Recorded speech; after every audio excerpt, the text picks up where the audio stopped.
다섯 번째 주일입니다. 여러분, 4월이 되면 떠오르는 시인 한 사람이 있죠. 4월은 가장 잔인한 달이다, 이런 식구로 유명한 영국 시인 T.S. 엘리엇이라고 하는 사람인데요. 그가 황무지라고 하는 시에서 그런 얘기를 했어요. 제가 시 내용을 조금 앞에 좀 보여드리려고 그러는데 이런 시입니다. 4월은 잔인한 달, 죽은 땅에서 라일락을 키워내고 기억과 욕망을 뒤섞고 봄비로 잠든 뿌리를 일깨운다. 차라리 겨울에 우리는 따뜻했다. 망각에 눈이 대지를 덮고 마른 구근으로 작은 생명만 유지했으니. 사실은 여러분, 이 시가 굉장히 긴 시예요.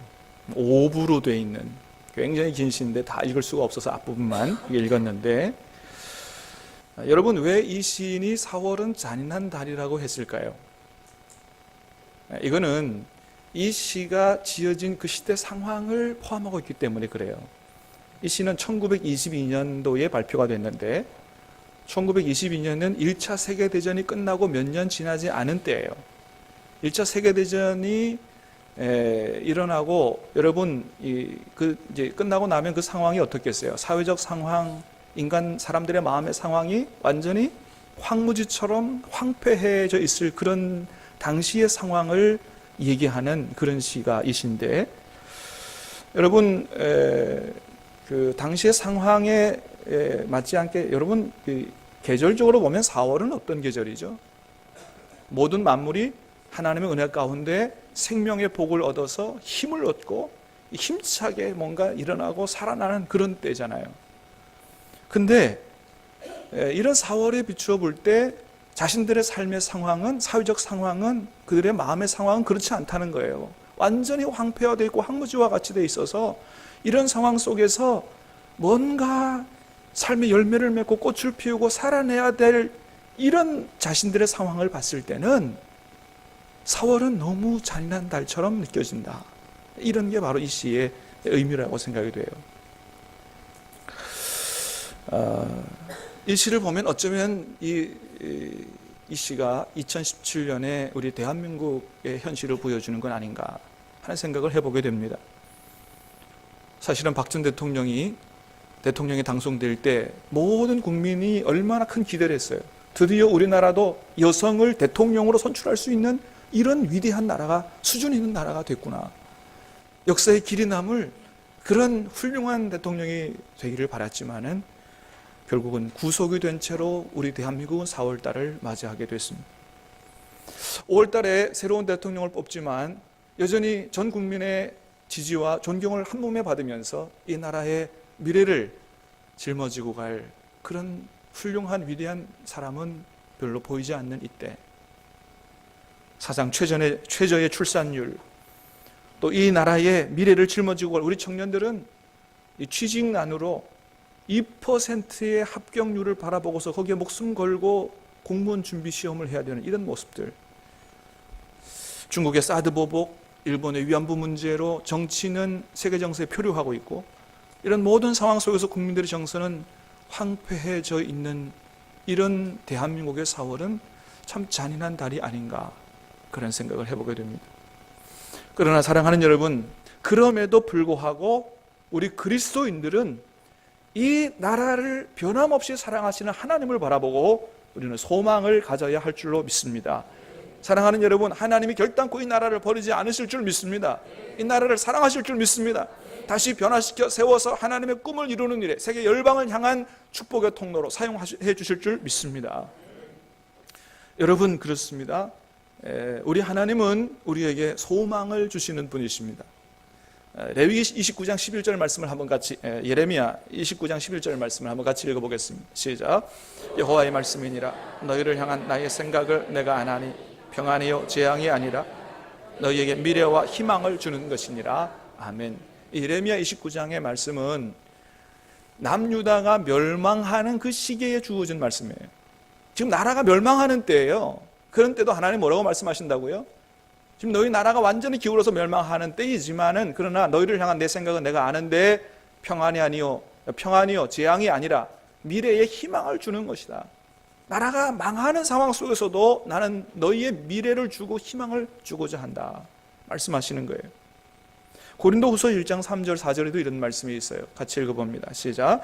찬송하리로다 우리 주 예수 그리스도의 하나님이시여 자비의 아버지시여 모든 위로의 하나님이시며 우리의 모든 환난 중에서 우리를 위로하사 우리로 하여금 하나님께 받는 위로로서 모든 환난 중에 있는 자들을 능히 위로하게 하시는 이시로다. 아멘. 하나님은 어떤 분이시라고요? 위로하시는 분이다. 사도 바울의 이 고백도 사도 바울이 아시아에서 너무 큰 환난을 당해서 살 소망까지 끊어졌다, 이런 상황 속에서 넘치게 위로하시는 하나님을 체험하고 고백한 말씀이에요.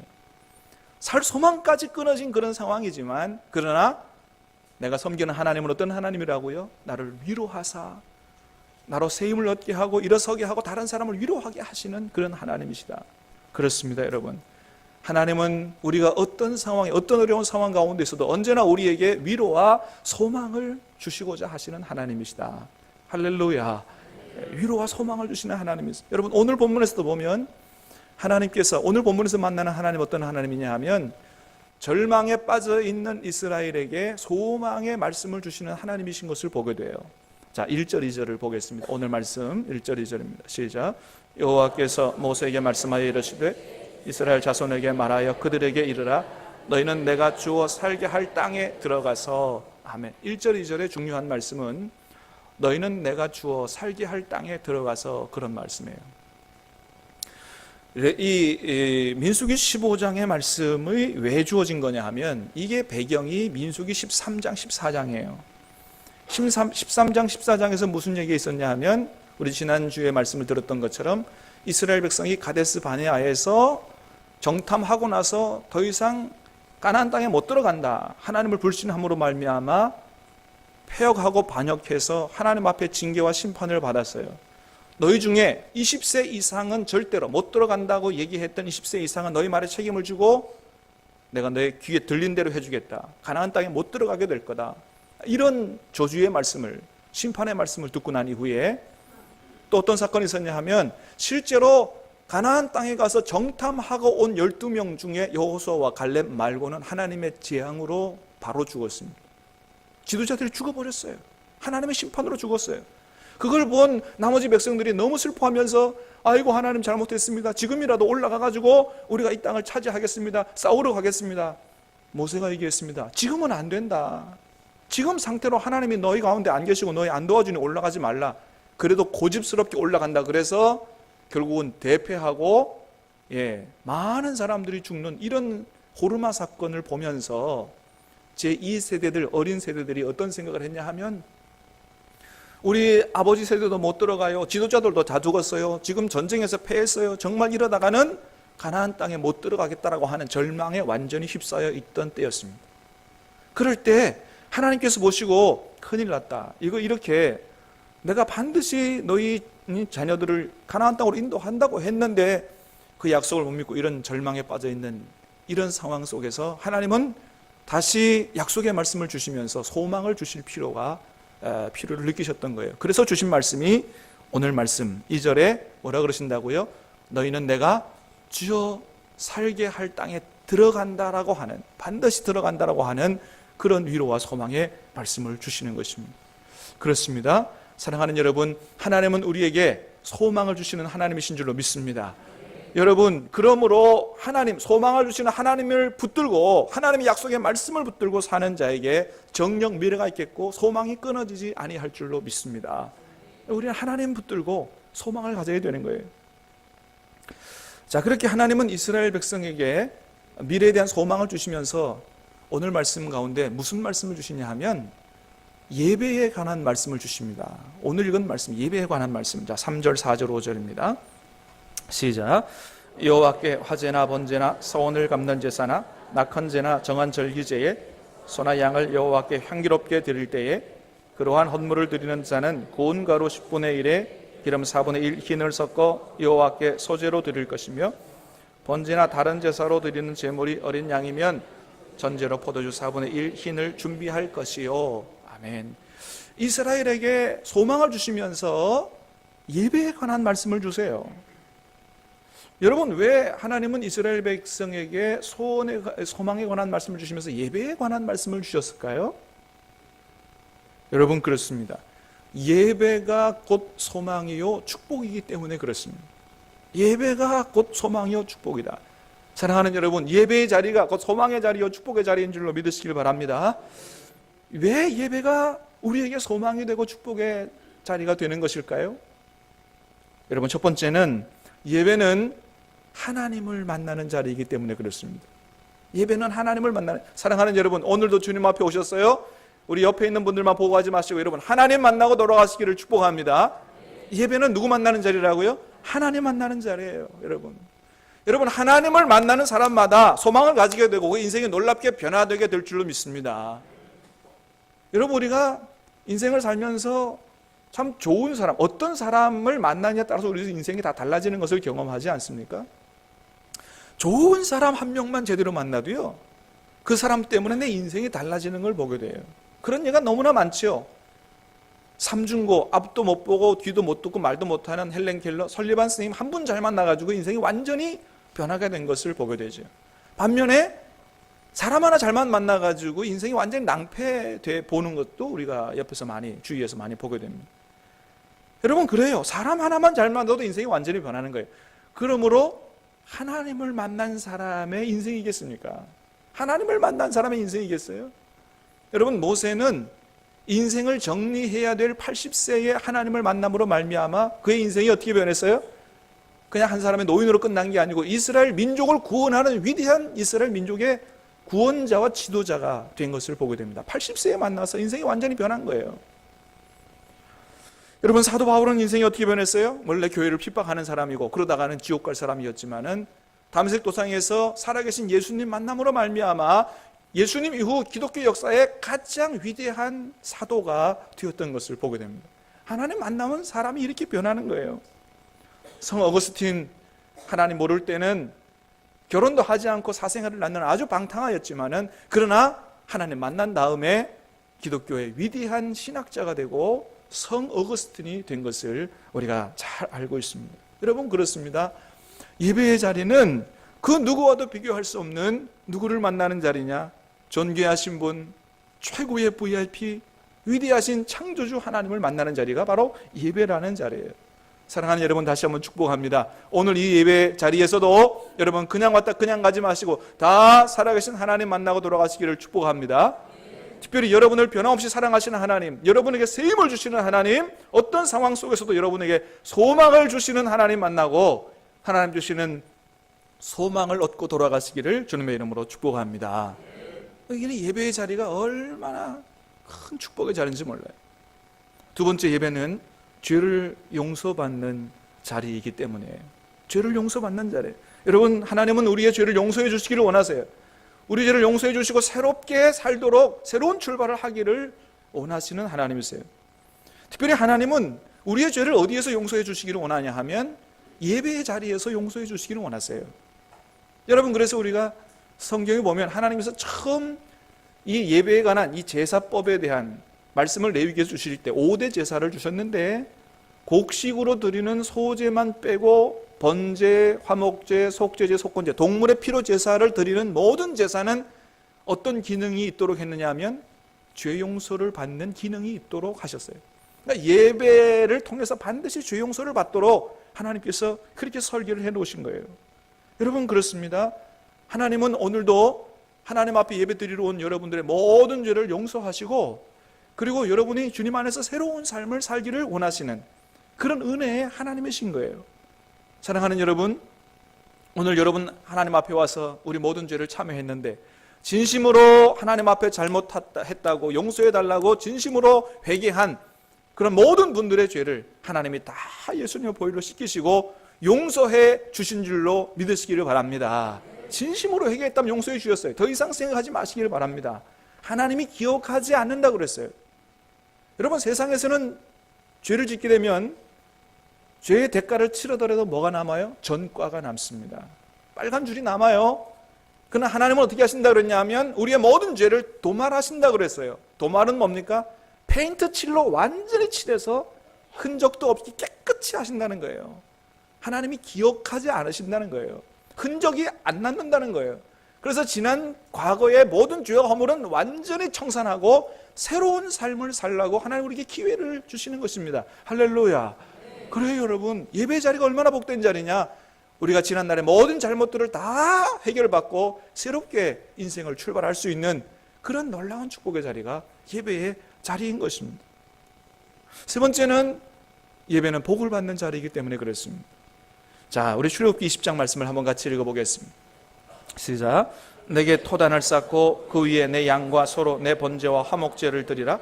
내가 내 이름을 기념하게 하는 모든 곳에서 내게 임하여 복을 주리라. 아멘. 할렐루야. 예, 하나님을 진정으로 예배하는 자리에 하나님이 임재하신다고 그랬습니다. 그리고 뭘 주신다고요? 복을 주신다고 그랬어요. 여러분, 하나님을 예배하는 자리는 복을 받는 자리인 줄로 믿으시길 바랍니다. 자꾸 기복신앙이라 그래가지고, 여러분, 기복신앙도 우리가 기복신앙 잘 알아요. 하나님의 뜻은 생각하지 않고 복만을 추구하는 게 기복신앙인데, 너무 기복신앙 때문에 하나님 앞에 복 받는 것 전혀 생각 안 해도 이게 문제인 거예요. 여러분, 우리는 하나님의 복 주시지 않으면 살 수 없다. 우리 그렇게 믿어야 돼요. 그리고 하나님 앞에 복을 받도록 하셔야 돼요. 여러분, 하나님 앞에 복을 받으시기를 축복합니다. 진짜 복 받으시기를 축복합니다. 세상이 가르쳐주는 가짜 복 말고 진짜 복을 받아야 돼요. 그래서 하나님은 우리 예배를 통해서 어떤 복을 주시기를 원하냐? 첫 번째는 우리 영혼의 복을 주시기를 원하세요. 예배를 통해서 은혜를 주시기를 원하세요. 생명의 충만한 복을 주시기를 원하시는 것입니다. 지난주 중에 우리 어떤 한 구역을 신방을 했어요. 신방을 예배를 드리고 끝나고 났는데 신방 받으시는 권사님이 얼굴이 환해졌어요.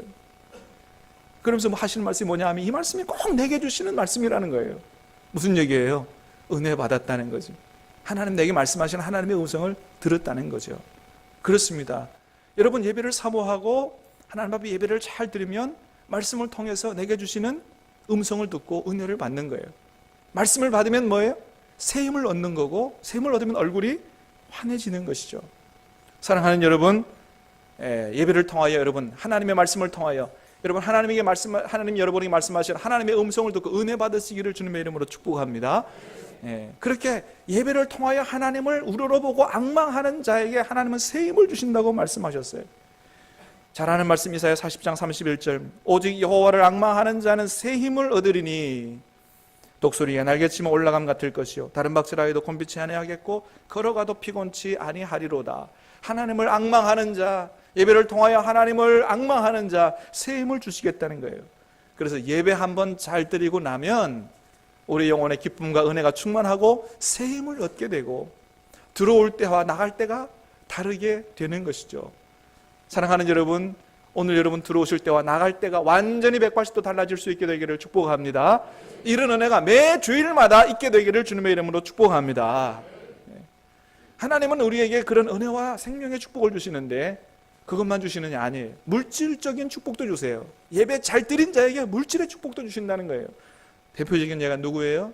솔로몬입니다. 솔로몬이 하나님 앞에 1000번째 제사를 드렸더니 하나님이 그 예배를 기뻐 받으시고 그날 밤 꿈에 나타나셨어요. 내가 오늘 네가 드린 예배를 너무 기쁘게 잘 받았다. 내가 너에게 뭔가를 주고 싶은데 뭘 줄까 구해봐라 했을 때 하나님 지혜를 주세요. 바르게 구했다 그랬어요. 그래서 하나님이 덤으로 뭐 줬어요? 네가 구하지 아니한 부와 존귀와 영광도 내게 주겠다. 그래서 솔로몬만큼 물질의 축복을 많이 받은 사람이 없다고 성경은 기록하고 있습니다. 여러분, 그래요. 하나님은 예배를 통해 복을 주시기를 원하는데 영혼의 축복, 물질의 축복을 다 주시기를 원하세요. 여러분, 하나님 앞에 오신 여러분들, 하나님 안에서 영육의 축복을 풍성하게 받아 누리는 그런 축복의 자리가 될 수 있게 되기를 축원합니다. 자, 그런데 여러분, 우리가 하나 기억해야 될 게 있습니다.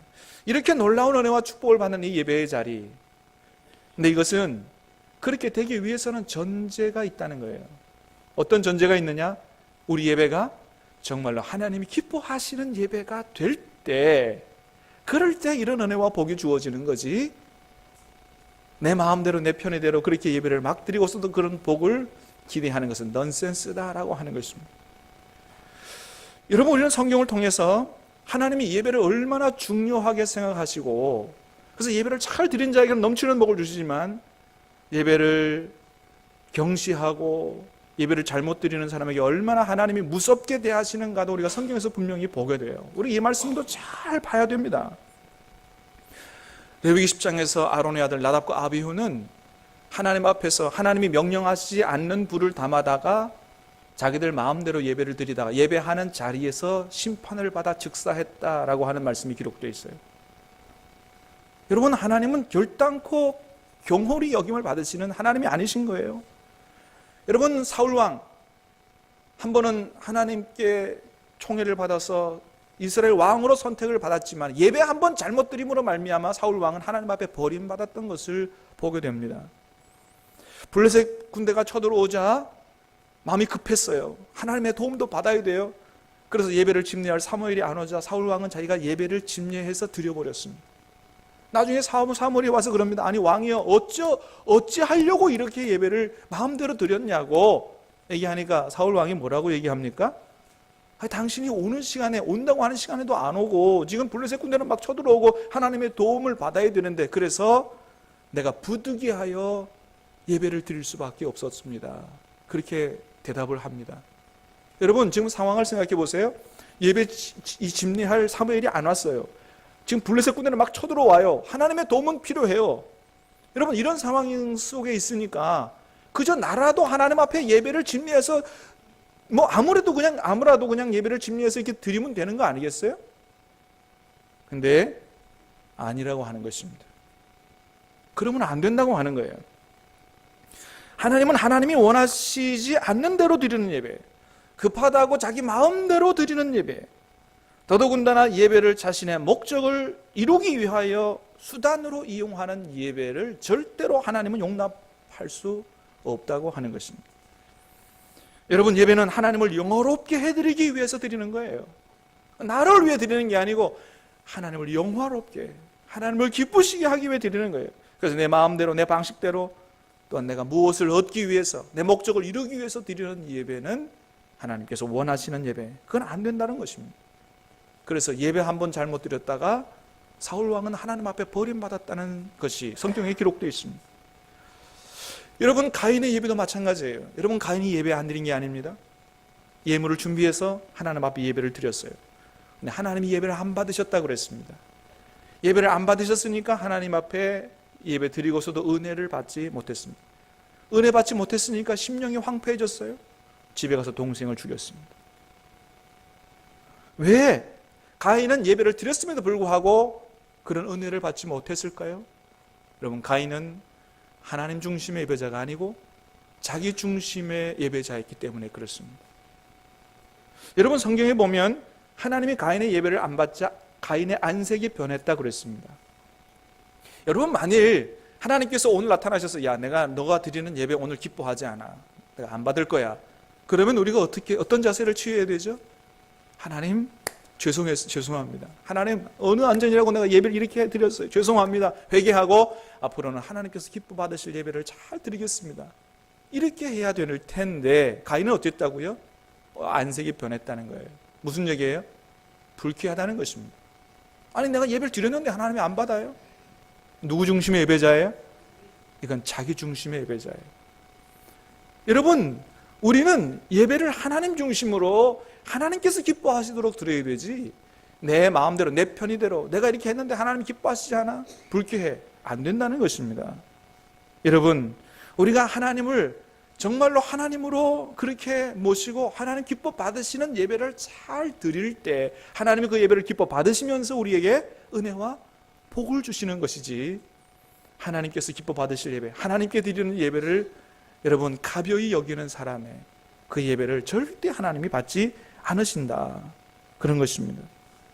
여러분, 그러므로 우리는 하나님께 드릴 예배를 절대로 마음대로 빼먹고 싶으면 빼먹고 드리고 싶으면 드리고 이렇게 해서는 절대 안 된다는 거예요. 여러분, 하나님의 백성이라면 예배는 반드시 드려야 될 줄로 믿습니다. 여러분, 예배는 우리로부터 시작된 게 아니에요. 예배는 하나님으로부터 시작이 됐습니다. 하나님이 우리를 창조하시고 하나님이 우리를 구원하신 가장 중요한 목적이 뭐냐 하면 나의 찬송을 부르게 하려고, 하나님 앞에 예배드리도록 하려고 하나님이 우리를 창조했고 구원했다고 그랬어요. 그러므로 구원받은 하나님의 백성은 반드시 하나님 앞에 예배를 드려야 돼요. 여러분, 예배는 우리가 한번 하나님 앞에 예배 드리자 이래 시작된 게 아니에요. 하나님이 예배하도록 예배 드리도록 부르셨어요. 그래서 우리 예배에도 매번 예배 시작할 때마다 뭐가 있어요? 우리 주보에 보면 예배의 부름이 있어요. 이 예배의 부름이라고 하는 것은 하나님이 우리를 예배하는 장소로 부르신다는 거예요. 여러분, 하나님이 우리를 부르시면 우리가 어떻게 해야 됩니까? 그 부름에 응답하여 예배의 자리로 나아가야 돼요. 그래서 구원받은 백성은 하나님 앞에 반드시 예배를 드려야 되는 것입니다. 이사야 48장 11절에 이런 말씀이 있어요. 같이 한번 읽겠습니다. 시작. 나는 나를 위하여 어찌 내 이름을 욕되게 하리요? 내 영광을 다른 자에게 주지 아니하리라. 아멘. 이사야 42장 말씀도 읽어보겠습니다. 나는 여호와이니 이는 내 이름이라. 나는 내 영광을 다른 자에게, 내 찬송을 우상에게 주지 아니하리라. 아멘. 여러분, 하나님 말씀하십니다. 내가 받을 영광을 어느 누구에게도 주지 않겠다. 하나님은 우리에게서 반드시 예배를 통해서 영광을 받으시기를 원하시는 거예요. 그러므로 여러분, 구원받은 백성은 반드시 예배를 통해 하나님을 영화롭게 해드려야 돼요. 이게 가장 중요한 구원받은 사람의 삶의 모습이고 의무예요. 여러분, 그런데 이런 중요한 예배를 번패스러운 것으로 여기고 오늘도 예배하러 가야 되냐? 왜 예배가 이렇게 기냐? 여러분, 이런 자세는 하나님 앞에 온전한 예배자의 자세가 아니라고 하는 것입니다.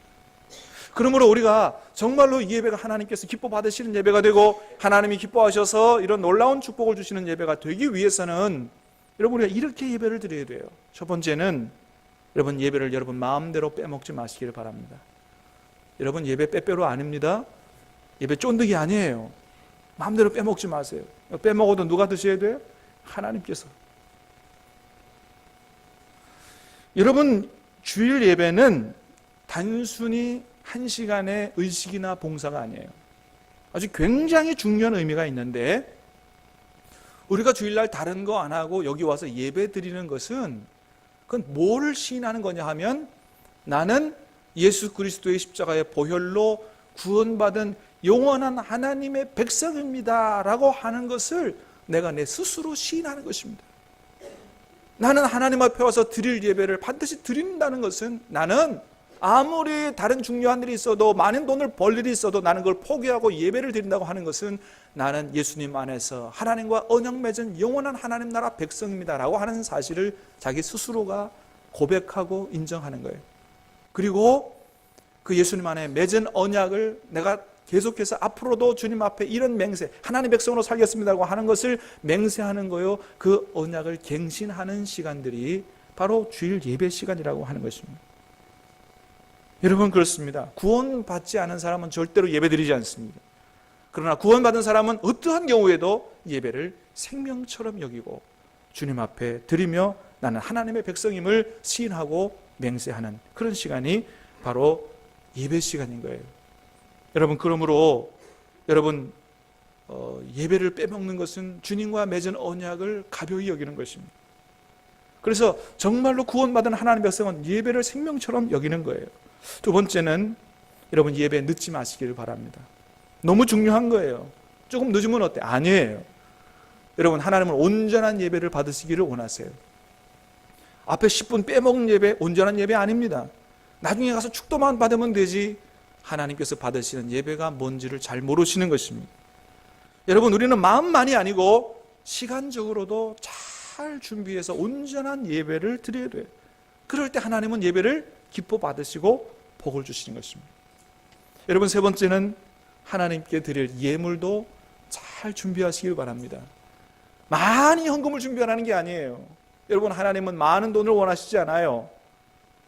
여러분, 현금을 원하시는 게 아니고 정말 잘 준비된 사랑의 헌금을 원하시는 것이에요. 여러분, 우리가 읽지 않았습니다만 오늘 민수기 15장 18절 20절에는 이런 말씀을 하세요. 말씀을 읽어봅니다. 시작. 이스라엘 자손에게 말하여 이르라. 너희는 내가 인도하는 땅에 들어가거든 너희의 처음 익은 곡식가루 떡을 거제로 타작마당에 거지같이 들어드리라. 오늘 본문에서 예배에 대한 말씀을 하시면서 예물에 관한 말씀도 하세요. 너희가 가나안 땅에 들어가거든 처음 익은 곡식가루, 처음 익은 열매를 하나님 앞에 드리라는 거예요. 무슨 얘기입니까? 오늘 너희가 차지하고 있는 이 가나안 땅, 이 축복은 절대로 우연히 주어진 게 아니고 너의 능력으로 주어진 게 아니고 내가 너희에게 선물로 준 것이니 나의 은혜를 기억하고 하나님 앞에 감사하기를 원하시는 거예요. 첫 번째 것을 드려서 감사한. 여러분, 하나님은 우리가 이렇게 하나님을 섬기기를 원하세요. 하나님의 은혜를 기억하고 하나님 앞에 정말로 마음으로 진정한 감사를 드리기를 원하시는 것입니다. 여러분, 그래서 우리 어르신들은 옛날에 처음 취직을 하면 첫 번째 월급을, 여러분 첫 월급 타면 할 게 얼마나 많아요. 부모님께 갖다 드리고 싶기도 하고, 그죠? 예, 할 게 얼마나 많아요. 그러나 그걸 다 뒤로 하고 하나님의 은혜에 감사하면서 그 예물을 하나님께 드리는 이런 신앙생활을 했어요. 근데 참 안타깝게도 요즘은 그런 것을 잘 보기가 어렵다는 것입니다. 여러분, 첫 예물, 하나님 앞에 얼마나 큰 돈이 되겠어요? 그러나 하나님은 그런 마음을 원하시는 거예요. 그런 신앙을 원하시는 거예요. 왜요? 정말 더 큰 복을 주시기 위해서.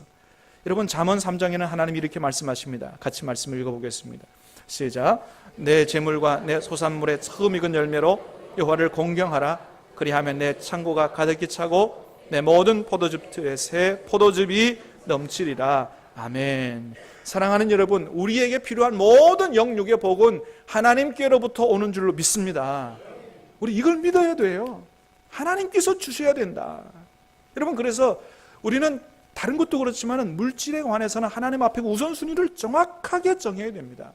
이거 정하지 못하고 우리 마음을 하나님과 물질에 양쪽으로 갈라진다든지 물질을 더 하나님보다 소중하게 한다든지, 여러분 절대로 하나님의 복을 못 받는다고 생각해야 돼요. 그렇게 해서는 안 된다. 11조를 아끼면 때로 많은 돈을 모을 것 같지만 여러분, 절대로 하나님 백성은 그렇지 않다는 것을 빨리 깨달아 아셔야 됩니다. 여러분, 하나님은 우리가 영육으로 다 부유하게 살기를 원해요. 그러나 물질이 앞서면 하나님이 불어버릴 수도 있다는 걸 기억해야 돼요. 아무리 많이 쌓아놔서도 하나님 한번 불어버리면 다 날아가는 거예요. 줄줄 세면 아무리 많이 모아놔도 다 없어지는 것입니다. 여러분, 하나님이 우리에게 주시는 것만 참 복이요, 그것이 내 것인 줄로 믿으시기를 바랍니다. 그래서 우리는 절대로 물질보다 하나님을 더 사랑해야 되고 우리 자녀들에게도 그걸 가르치고, 그래서 하나님의 복을 받도록 그렇게 해야 되는 것입니다. 마지막으로 여러분, 하나님 앞에 예배드릴 때 정말로 진정한 마음과 정성을 다해서 찬송하고 예배드리시기를 바랍니다. 여러분, 솔로몬이 하나님 앞에 1천 문제 드리고 나서 엄청난 복을 받았는데 이유는 뭐냐? 하나님 앞에 1,000마리의 소, 그 비싼 거 드려서 헌금 많이 해서 복 받은 게 아니에요. 여러분, 열왕기상 3장 3절에 이렇게 말씀합니다. 같이 읽습니다. 시작. 3장 3절입니다. 시작. 솔로몬이 여호와를 사랑하고 그의 아버지 다윗의 법도를 행하였으나 산당에서 제사하며 분향하더라. 아멘. 솔로몬이 여호와를 사랑했다 그랬습니다. 솔로몬이 드린 1,000번째의 제사는 하나님을 사랑하여 드린 예배예요. 솔로몬이 하나님을 얼만큼 사랑했느냐? 1,000마리의 소를 드려도 아깝지 않을 만큼 사랑했다는 거예요. 한 1,000마리 소, 오늘날의 돈으로 한 사람은 한 50억쯤 돼요. 하나님이 50억 받았기 때문에 기뻐하신 게 아니에요. 50억을 드려도 아깝지 않을 만큼 솔로몬은 하나님을 사랑했어요. 그러니까 하나님이 그 사랑에 속된 말로 뿅 가신 거예요. 하나님이 그렇게, 네가 그렇게 나를 사랑하냐? 내가 너에게 뭘 줄까? 하나님이 말씀하시고 넘치는 복을 주셨다는 것입니다. 여러분, 하나님은 우리에게 이런 예배를 원하시는 것입니다. 그러므로 사랑이 없는 예배는, 마음이 없는 예배는 진정한 의미에서 예배가 아니에요. 하나님 원하시는 신령과 진정의 예배는 뭘로 드리는 예배냐? 하나님을 사랑하는 마음으로 드리는 예배가, 이게 정말 하나님 기뻐하시는 예배라고 하는 것입니다. 여러분, 예배를 멸시한 엘리 제사장 가문에 하나님이 이렇게 말씀하셨어요. 사무엘장 2장 30절입니다. 시작. 나를 존중히 여기는 자를 내가 존중히 여기고 나를 멸시하는 자를 내가 경멸하리라. 아멘. 어떤 사람을 존중히 여기겠다고요? 하나님을 존중히 여기는 자를 존중히 여기겠다. 사랑하는 여러분, 저와 여러분들과 우리 자녀 손들, 자자손손 되대로 우리 예배를 통해서 하나님을 경외하는 주님의 백성들 되기를 축복합니다.